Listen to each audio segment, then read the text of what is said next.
The Virgin Islands government will pay the CXC cost for students attending private schools in addition to those from the public institutions, and is seeking to introduce 2 international exams to evaluate the territory's performance. A new policy implemented by the Ministry of Education and Culture called for the mandatory sitting of CXC CSEC examinations by 5th form students beginning this school year.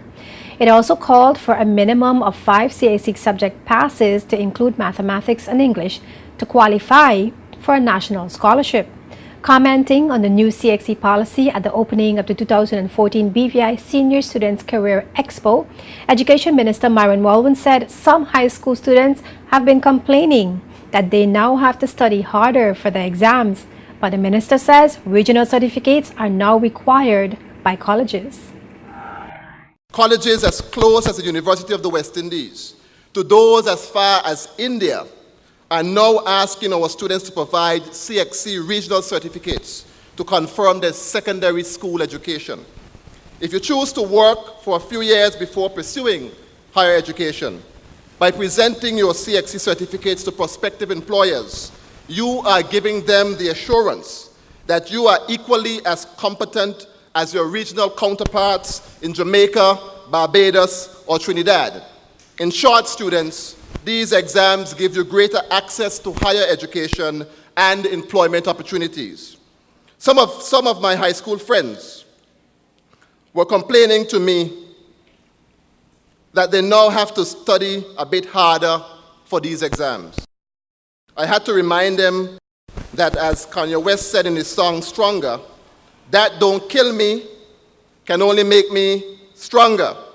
In his contribution to the budget debate, Minister Walwyn noted that the CXC costs for both private and public schools total just over $37,000. The 2014 BVI Senior Students Career Expo was held under the theme Tapping into Today by Preparing for Tomorrow.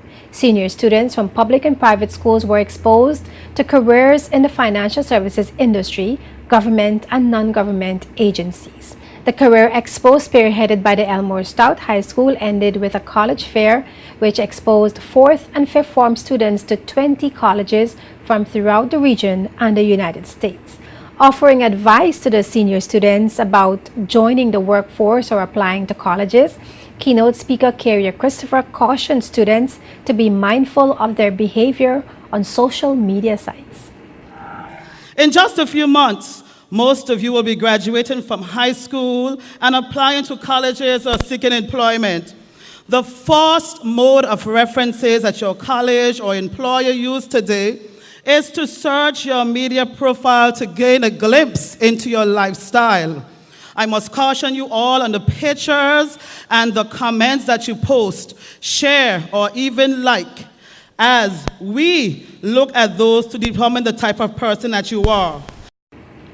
Meanwhile, in his contribution to the budget debate, Minister Walwyn says, beginning next year, the Education Ministry will seek to implement 2 international examinations which will test areas in science, maths, reading, and literacy to evaluate the territory's performance.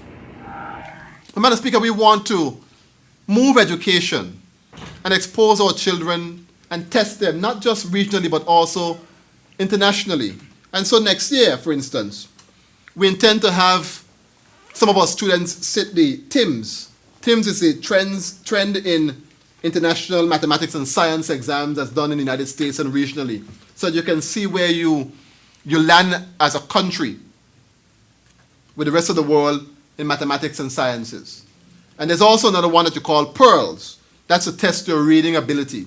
Again, we'll be doing that again next year so that we can see as a country where we are. And once we know really where we are as a country, we shouldn't be afraid of bad results. We shouldn't be. If we do the CXC exams, Madam Speaker, and our students don't do as well as we think, it means that we need to go back and check our system and fix the things in the system to make them work so the students can be successful. And when they take the TIMSS exams and the PEARLS assessments, and if we rank low as a country, it means that we have some work to do. The Education Minister encouraged students to attend the new technical school when it opens in September, as they can learn skills in plumbing, culinary arts, and cosmetology. Included in the 2014 budget is $3.3 million in capital works to be carried out for the Ministry of Education and Culture. The minister also announced the start of a school feeding program for the Elmore Stout High School in the amount of $35,000, among other improvements.